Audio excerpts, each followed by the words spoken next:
Boom. What is going on, everybody? Happy Thursday to you all, and welcome to another live beer review. Today we're going to be taking a look at another local brewery of mine. I think they're probably like a little bit 40 minutes away, I think, somewhere like that. But these guys are pretty well known without the area. They like to experiment with a lot of like barrel-aged stuff, along with kind of just making varieties for everybody. They make the lighter beers, they make some IPAs, they make stouts, they make all kinds of stuff. Well, today we're going to be taking a look at one of their lighter ones, just because the label caught my attention, and it's just, this is a style that I really don't drink that much because it's lighter. That to me, a lot of the times, there's not really a lot of flavor to be coming out of it. So I want to see if this one changed anything, because we got a Hoppy Kolsch from Black Horizon Brewing Company today, and this one is called 3 Putt for Par. And because I'm a big golf fan, this one definitely caught my attention a lot more, because it has a lot of like Caddyshack references on it and all that stuff. And I really, really like the can art. See, you got the gopher, you got the golf ball, some crushed cans, you got a skeleton with the skeleton golfing. I guess he's never going to make par, but that's okay. This guy comes in at a 4.8% ABV, so of course it's going to be relatively light. And we make a Kolsch over at Fibs, so I'm curious to see what like a little bit of a hoppier version is going to be like. Normally, when you have like a Kolsch, it's not really technically a Kolsch, it's a Kolsch style, but the only way it technically is clarified as a Kolsch if it has to be brewed in a specific place in Germany, which any place in the US, it's technically a Kolsch, it's a Kolsch style, but it's not really a Kolsch. So this is just a Kolsch style ale, which I'm pretty damn excited to drink. So it says, like I said, 4.8% ABV and only 20 IBUs, so maybe a slight hoppy citrusiness to it. Who knows? I'm pretty damn excited though. But Black Horizon does a lot of cool things over there. It's a very, I don't want to say it's small, but it's definitely more of a quaint environment. They have things from board games to old Nintendo 64s and all that stuff. They're very like family oriented and all that kind of stuff. And they're really supportive, like the small local businesses and all that stuff around the area. So those are the kind of breweries that I always want to support and all that stuff, especially because if you're in a specific state, you always want to support your local craft brewers. So without further ado, I'm ready to drink this thing. I'm expecting this thing to be pretty damn light. And I don't want to see there's going to be any haziness to it, but it's going to be relatively like a kind of like a golden kind of color, a nice white head to it. But I'm expecting some hoppiness and a little bit of just like that token like Kolsch barley kind of, a little bit of like some kind of fruity sweetness to it, because a lot of them do that, but a lot of them are like malt forward and all that kind of stuff. So I'm pretty damn excited. So let's open this guy and see what this thing's all about. Let's see what we got on the smell. Yeah, there's a little bit of a hoppiness to it on the nose. I'm expecting it's probably like a Citra. The definitely smell reminds me of a Citra, along with those like token like Kolsch lager almost kind of flavors.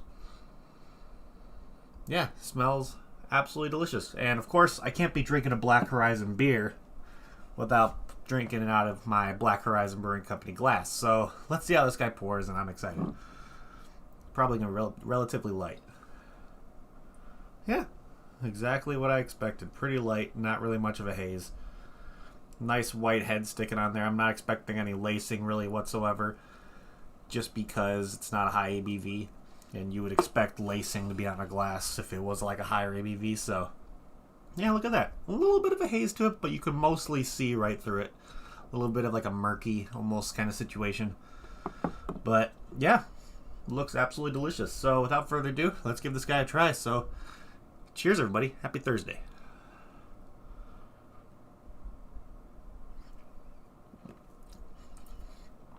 Oh yeah, definitely has those reminiscent like Kolsch kind of flavors. A lot of times when I have a Kolsch, there's definitely like lighter notes of like, sometimes I get a little bit like a fruitiness to it, maybe like a strawberry fruitiness once in a while.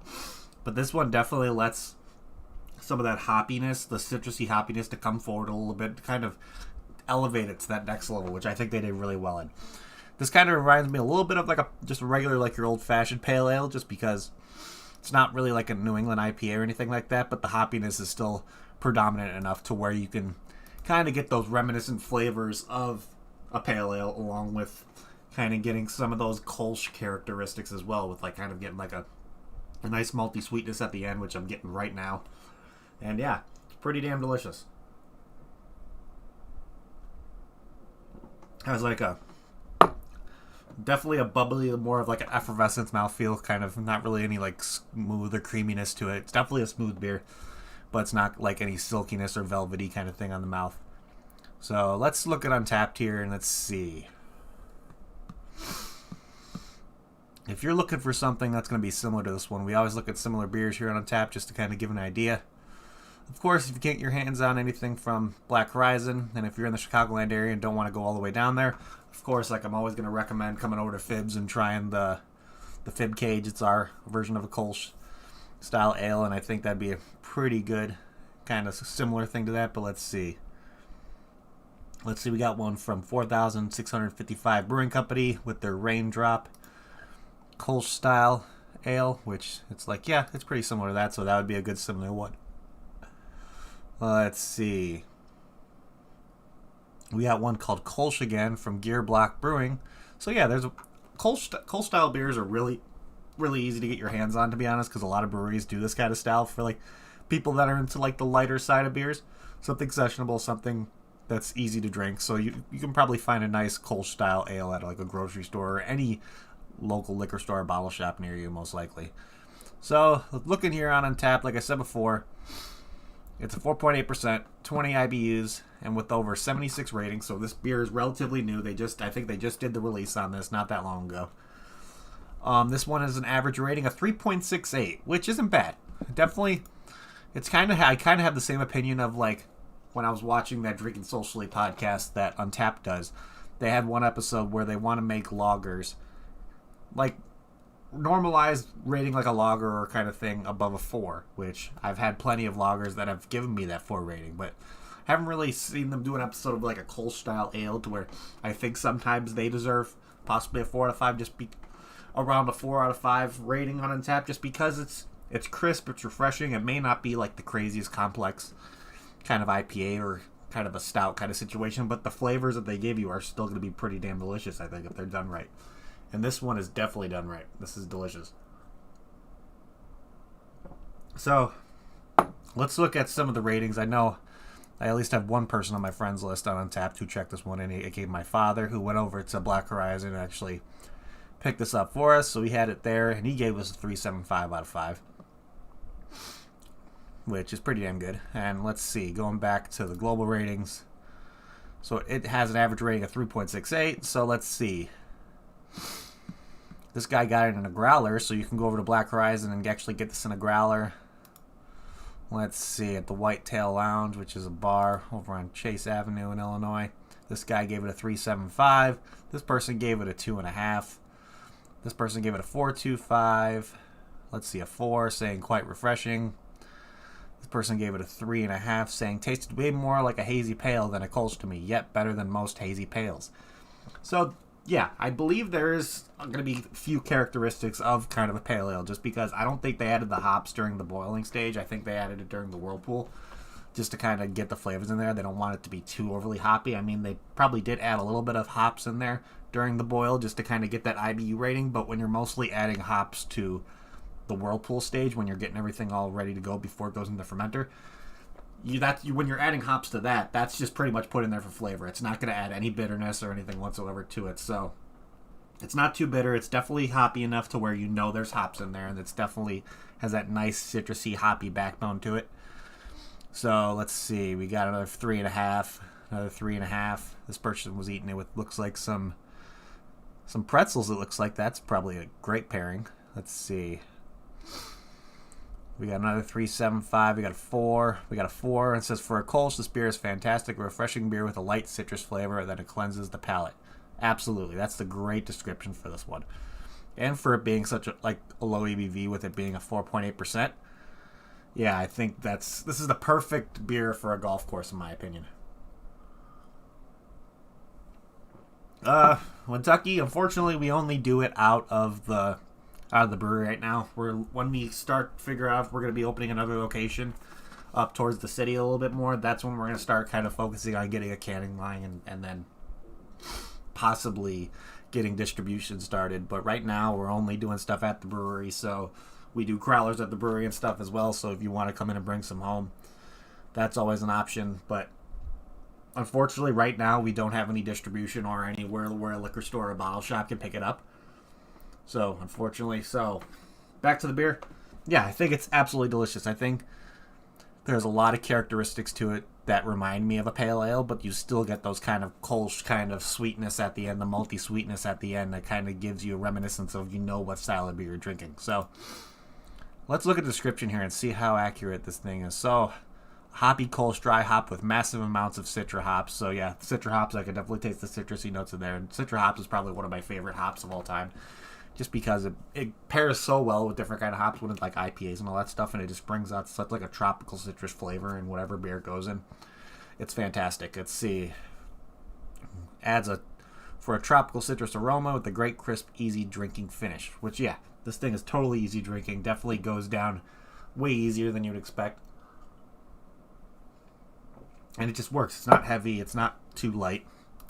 With it being such a light beer, the flavors are still in your face and absolutely delicious. So, big shout outs to Black Horizon for being able to pack all that flavor in such a light beer like this. So, let's start figuring out what we're going to be doing for ratings on this guy. Pour the rest of it in there. And let's look at the can art. Can art, I think, is phenomenal. I really like what Black Horizon usually does with their can art. I don't know if they have distribution yet. When it comes to being at liquor stores or bottle shops, I would like to see them possibly do that down the road.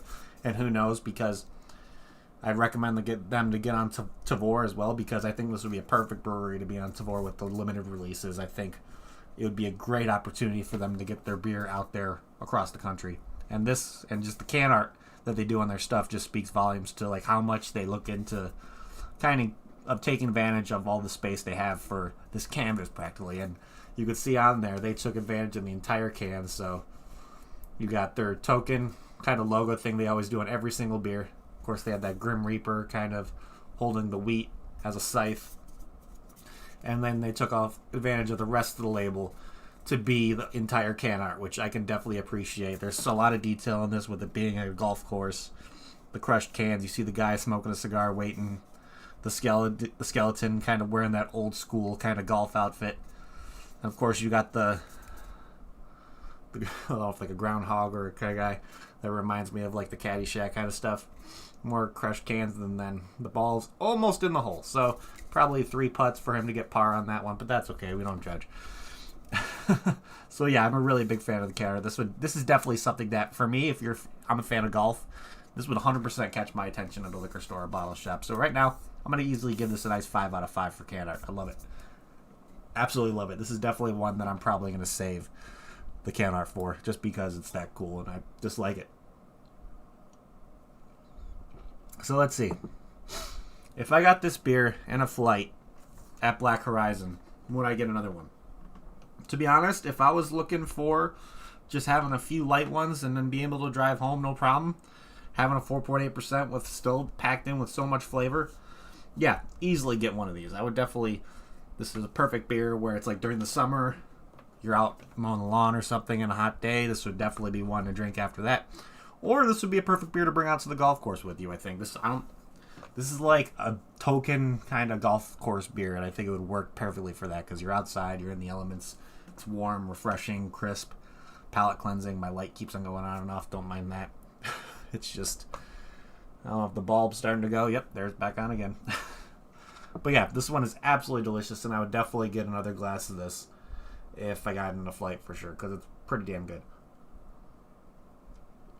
So, what is my final rating on this one going to be?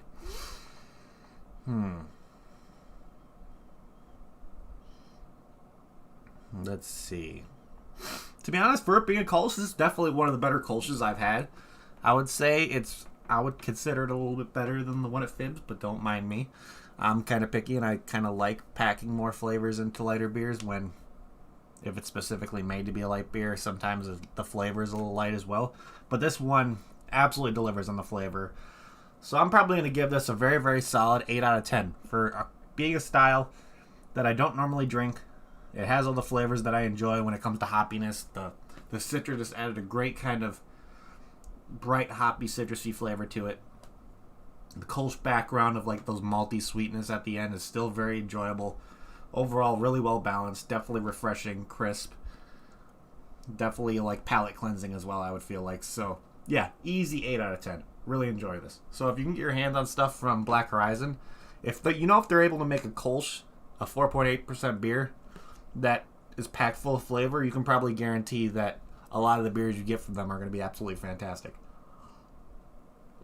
Definitely one of my favorite local breweries within the area of me. So other than that, I think that is it, ladies and gentlemen. So thank you again, everybody, for hanging out. You guys are awesome. If you haven't already, please hit that like button. It would help me out a lot. And if you're new to the channel, like what you see, make sure to hit that subscribe button along with that notification bell. It'll let you know whenever I go live, do another review. I have reviews planned for the rest of the weekend, so keep an eye out for those. And who knows, probably next week. I don't think I'll have ones at the beginning of the week because we're going to be doing some brewing stuff. So probably back in like mid next week after the end of this week. But other than that, let's see.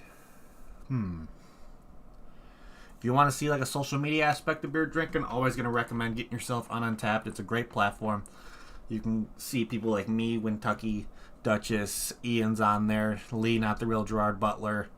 Let's see. Who else is on there? Sean and Lizzie, the Typhons, the Angry Hippies themselves.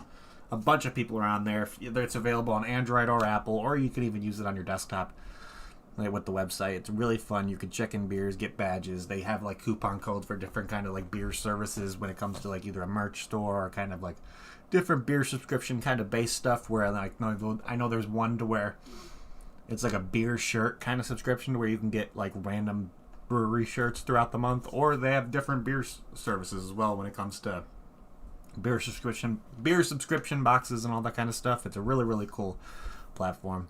But other than that, that is pretty much what I have for you guys today. So thank you again, everybody, for hanging out. You guys are awesome. And since it's Thursday, we're going to end it like we always do it, and then we'll get the hell out of here. And I'm going to say it again. You're going to get sick of hearing me saying it, but I'm going to say it every time. If you're going to drink responsibly. Don't drink and drive. And happy Thread on Thursday, everybody. Let's do this. Cheers.